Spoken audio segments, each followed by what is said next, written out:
I'm just avoidant. That sentence is not a diagnosis. It's a deflection, wearing the costume of self-awareness. And once you see the trick working underneath it, you will never fall for it the same way again. Somewhere along the way, quietly, without anyone officially deciding it, naming an attachment style turned into an excuse for never having to change it. And almost nobody noticed the exact moment the switch happened. Here's the story, and here's the structure underneath it. The story says, I know myself. I've done the work. I understand my patterns. I'm just avoidant. This is who I am. The structure says something completely different. Knowing the name of a pattern is not the same as interrupting it. Naming a wound out loud, accurately, even movingly, is not the same as actually tending to it. A label can be entirely, technically true and still be used as a wall instead of a window. And right now, an entire generation has quietly learned to use attachment language as exactly that kind of wall. Let's be precise about what this actually sounds like, because it's easy to miss when it's dressed in therapy language instead of obvious excuse-making. It's, I'm just avoidant, said instead of an apology for disappearing for 4 days. It's, I have an anxious attachment style, said instead of actually sitting with why a delayed text triggered 3 hours of spiraling. It's, that's just my attachment wound, offered as the full explanation for a pattern that hasn't moved an inch in 5 years. Every one of these sentences sounds like insight. None of them are followed by a single concrete action. That gap, insight with no action attached, is the entire mechanism. And once you know to look for it, you'll start noticing it everywhere. Not just in romantic relationships, but in friendships, in family dynamics, in the way people explain themselves at work, in the comment sections underneath the very videos that taught them the language in the first place. You can watch this exact move happen in very specific, recurring moments, not just as a vague vibe. It's the group chat post-mortem after someone disappears for a week, where the whole explanation offered to friends is a single sentence. You know how avoidants get. It's a first date where someone announces their attachment style within the first 20 minutes, unprompted, as if disclosing it early is itself a form of honesty, when it's often just preloading the excuse before the behavior it explains has even happened yet. It's the argument that gets diffused not with an apology, but with, I told you I have an anxious attachment style. This is just what happens to me. Delivered like a weather report about an event no one is expected to intervene in. It's the years-long situationship where both people can accurately recite each other's attachment styles in detail, fluidly, at length, and neither one has changed a single behavior because of that knowledge, as if fluency itself were the finish line they'd both quietly agreed to stop at. Why did this happen? Attachment theory went from a clinical framework therapists use to understand relational patterns to a mainstream identity category people use to explain themselves to each other, almost overnight. That shift on its own is not automatically a bad thing, and it's worth saying plainly, clearly, without any of the cynicism this whole conversation might otherwise invite. Understanding your patterns is genuinely useful, and the popularization of this language has helped a real number of people recognize dynamics they used to have no words for at all. Dynamics that used to just feel like unexplainable chaos, and now at least have a shape and a name attached to them.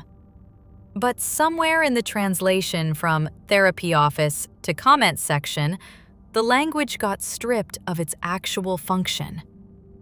In a clinical context, Naming your attachment style is step one of a much longer process.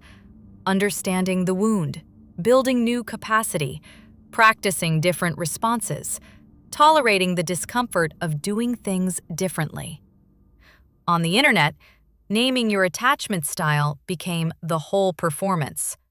Say the word, get the validation, skip everything that was supposed to come after it. This matters more than it might first appear, because language that used to require real follow-through now requires nothing at all to sound complete. A generation ago, someone who disappeared for a week and then reappeared unbothered would have to either apologize or face consequences for it. Now they can say, "I'm just avoidant," and the conversation is expected to end there, as if the label itself is an adequate substitute for the missing behavior change. The listener, especially an anxious-leaning listener trained to over-accommodate, often accepts this trade without questioning it, because the language sounds informed, sounds self-aware, sounds like it's coming from someone who has done work.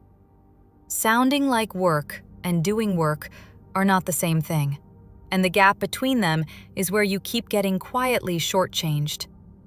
Here's the nervous system piece, because this isn't just a communication trend, it has a real psychological function for the person using the label this way. Actually changing an avoidant pattern requires tolerating exactly the discomfort the pattern was built to avoid. Staying present during conflict, sitting with someone else's need without fleeing, risking being truly seen instead of managing an image from a safe distance. That's hard, slow, uncomfortable work. Saying, "I'm just avoidant," short-circuits all of it. It offers the appearance of insight, which feels like progress, without requiring the nervous system to do any of the actual, harder work of tolerating closeness. It is, in a very real sense, a more sophisticated version of the exact same avoidance the label describes. Instead of avoiding the relationship, they're avoiding the responsibility inside it, using the same 3 familiar, well-rehearsed words every single time.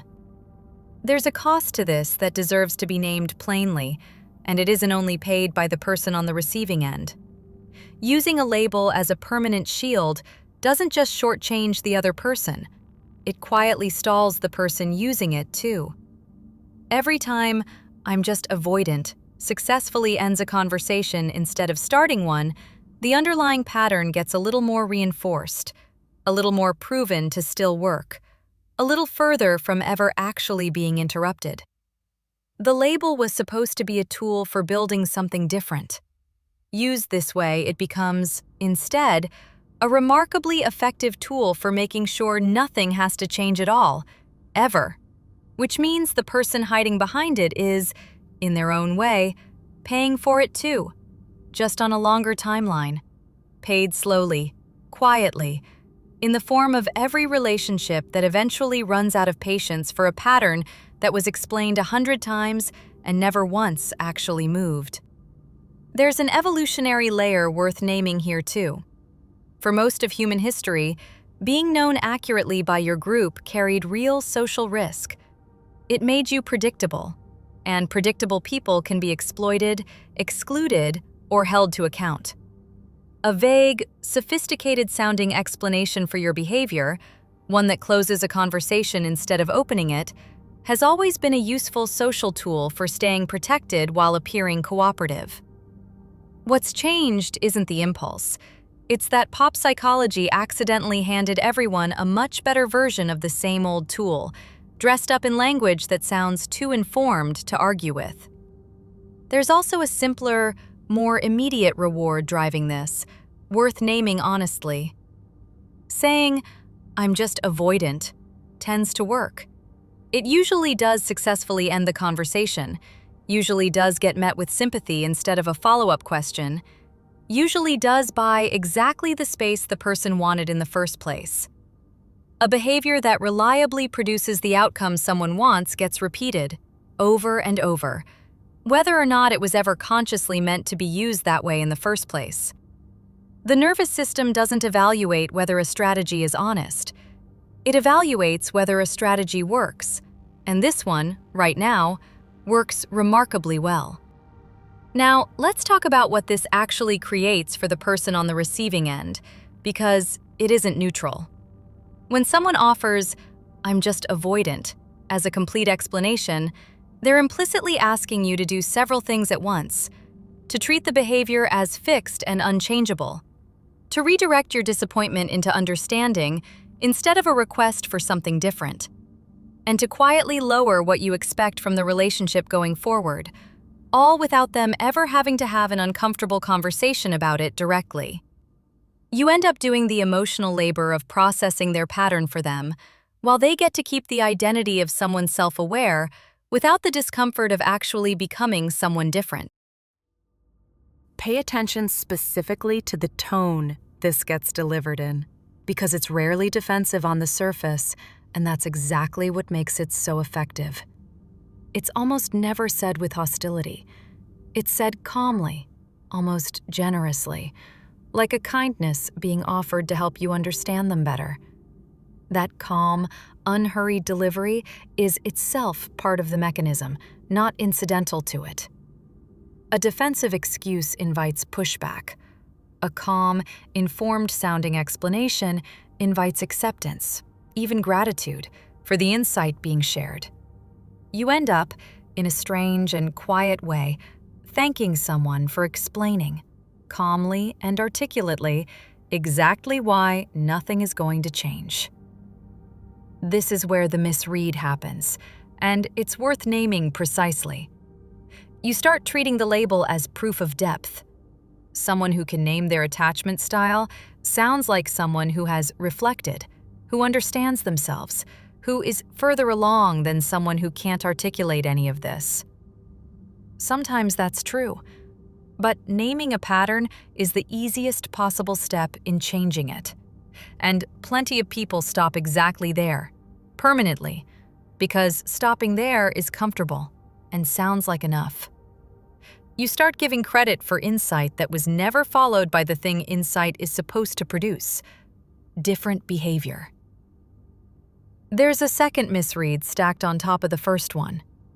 You start believing that because someone has a name for their pattern, the pattern is somehow less their responsibility, more like a diagnosis that happened to them than a habit they're actively choosing to keep. Attachment style is a real, useful framework for understanding why a pattern developed. It was never meant to be a permanent exemption from accountability for the pattern continuing. "I'm avoidant" explains an origin. It does not excuse a choice made yesterday to go quiet instead of showing up. There's a third misread worth naming, because it's subtler than the first two.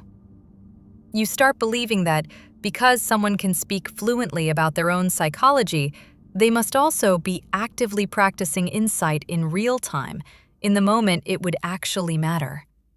Fluency and application are not the same skill. Plenty of people can give an accurate, articulate account of their attachment style after the fact, in a calm conversation, with none of the pressure of the actual triggering moment present. That is a completely different skill from noticing the pattern rising in real time and choosing to respond differently anyway, while the discomfort is actually happening. Being able to explain a fire after it's out is not the same as knowing how to put one out while it's burning. And mistaking one skill for the other is exactly how so much articulate self-awareness ends up coexisting with so little actual change. So, what's actually missing here, structurally? It's the follow-through the label was always supposed to be the beginning of, not the end of. A person genuinely working with their avoidant patterns, rather than hiding behind the label, sounds noticeably different. They still name the pattern, but they pair it with something concrete. I noticed myself wanting to disappear this week, and I made myself text you instead. I know withdrawal is my instinct when things get serious, so I'm telling you that, instead of just going quiet.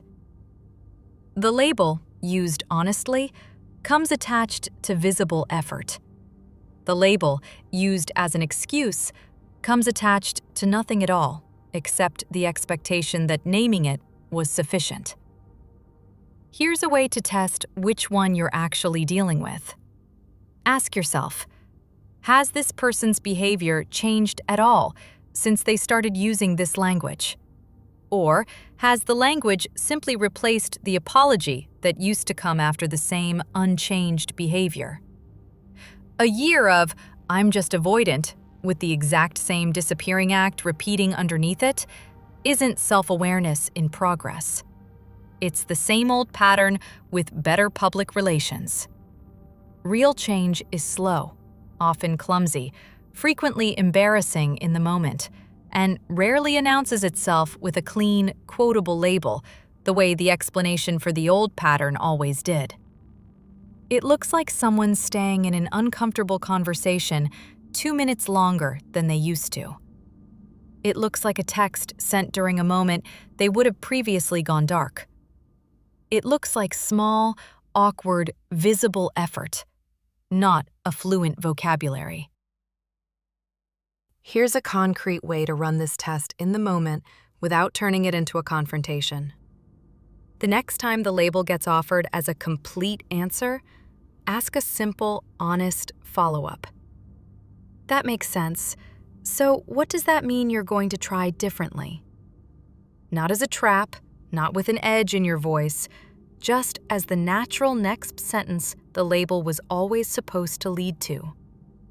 Someone doing real work will usually have something, even a small, imperfect something, to offer back. Someone using the label as a wall will often repeat some version of the same explanation, sometimes with mild irritation that the conversation didn't end where they expected it to. That reaction alone is information. A closed door doesn't like being knocked on twice. Notice, too, that you're not obligated to accept the very first version of the answer as final. If the response is another repetition of the label with nothing attached, it's fair to sit in the silence that follows, instead of rushing to fill it with reassurance on their behalf. Most people, given a genuine pause instead of an escape hatch, will eventually say something closer to the truth than the label alone ever offered, even if it takes them a moment to find it. It also helps to notice how this shows up in specific, recurring moments, because the pattern rarely announces itself all at once. It's the fight that gets dissolved with, "You know I'm avoidant, I need space," instead of an actual conversation about what happened. It's the anniversary of repeated withdrawal explained every single time with the same 3 words, as if repetition of the explanation were itself a form of growth.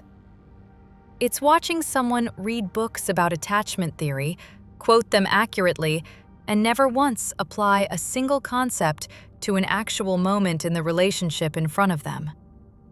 Each of these moments looks like insight from a distance.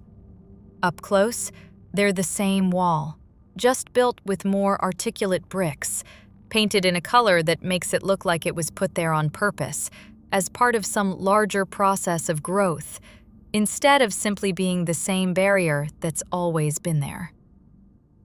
I want to be careful here, because this isn't about mocking people for having a real attachment style, or pretending the framework itself is useless.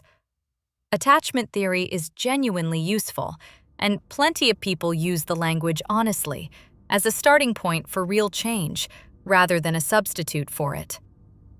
The goal here isn't cynicism about the whole framework. The goal is learning to tell the difference between someone using the language as a map toward change and someone using it as a permanent parking spot. Both people might say the exact same sentence, word for word, in the exact same tone. Only one of them actually means it as a beginning, rather than an ending in disguise. There's a broader pattern worth naming here too, because it isn't limited to attachment styles specifically. Any piece of psychological language, once it goes mainstream, risks getting hollowed out the same way. turned from a tool for understanding into a shortcut for avoiding responsibility. I have boundaries, used to defend genuinely cruel behavior. I'm protecting my peace, used to avoid ever apologizing for anything. That's just my trauma response, used as a permanent alibi instead of an invitation to actually heal it. Attachment style is simply the version of this currently doing the most cultural work, which is exactly why it deserves this much scrutiny right now. What all of these have in common is the same quiet substitution. A piece of language originally built to open up a harder, slower, more honest conversation gets repurposed to close that exact conversation down early instead. The words don't change. Their entire function flips. And because the words themselves sound identical, whether they're being used honestly or defensively, it becomes very easy for an entire culture to mistake the presence of the vocabulary for the presence of the work. Everyone starts sounding informed. Actual behavior change becomes rarer than the language describing it, and the gap between the two keeps quietly widening, while everyone congratulates each other on how self-aware the conversation sounds. Here's the practical piece, because insight without a next step just becomes one more thing to sit with alone. If someone offers you their attachment style as an explanation, you're allowed to receive the information and still ask the follow-up question the label was quietly hoping you wouldn't ask. Okay, so what are you actually doing about it? Not aggressively, not as an accusation, just as an honest continuation of the conversation the label tried to end early. Someone doing real work will usually have some kind of answer, even an imperfect one. Someone using the label as a shield will usually have only the label, repeated, a little more firmly, as if saying it again makes it more true. The second move is noticing your own participation in this exchange. A lot of people accept the label as a full stop because pushing past it feels confrontational, or because the language sounds too informed to challenge. You're allowed to challenge language that sounds sophisticated, but explains nothing new. Understanding where a pattern came from is not the same as being told nothing further is expected to change. You can hold both truths. Their history is real, and your right to ask for different behavior in the present is also real. It also helps to remember that understanding where a pattern came from was never supposed to freeze the present in place.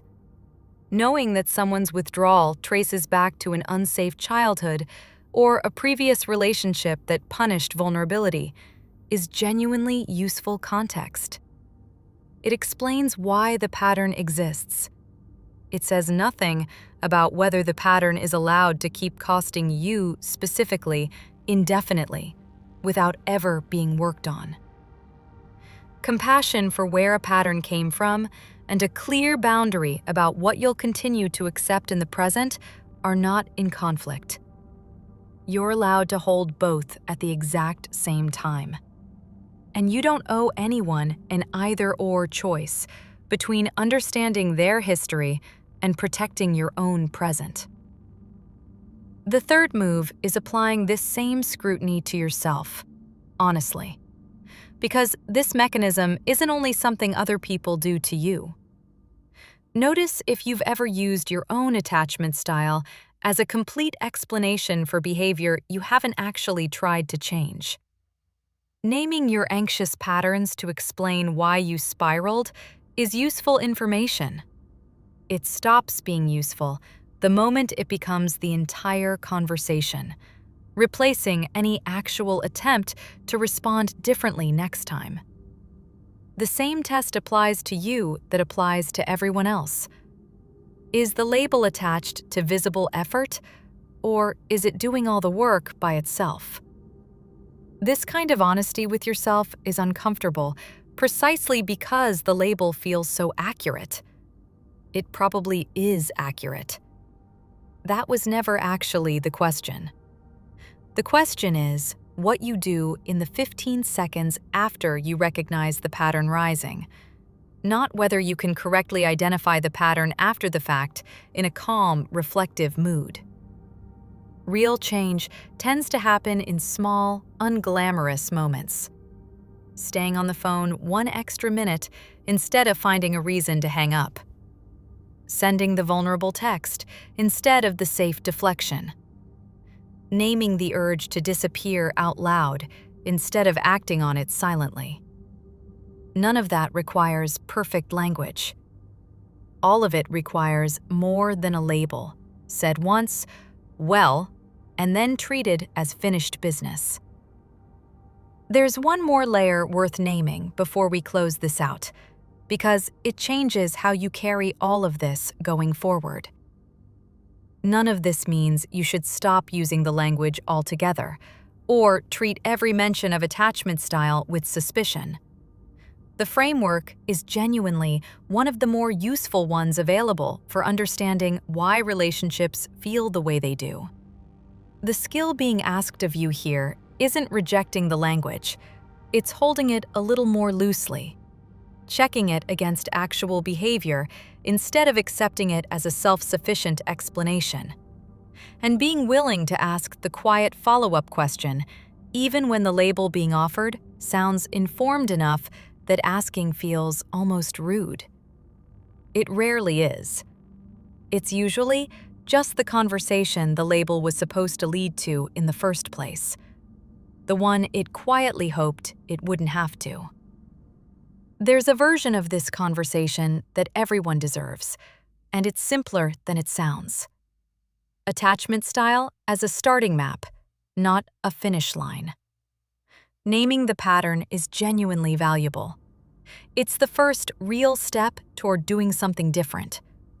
But the moment the name itself becomes the destination, the moment "I'm just avoidant" gets treated as a complete sentence with nothing expected to follow it, the language has stopped doing the job it was actually built for and started doing a very different one instead.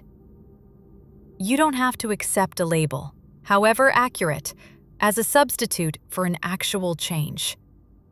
You're allowed to hear the diagnosis, take it seriously, and still, gently, ask what's actually happening next. And if you're the one reaching for the label more often than you're reaching for the harder, slower work it was always supposed to point you toward, that question is worth asking yourself first, honestly and plainly, before anyone else ever has to ask it for you.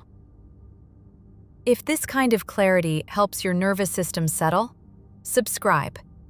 PsychBond is a daily decoder for psychology, relationships, and avoidant and anxious attachment patterns, so you stop guessing. If this helped your body feel a little safer, liking this video helps it reach someone else who needs this clarity. Welcome to PsychBond. You're safe here.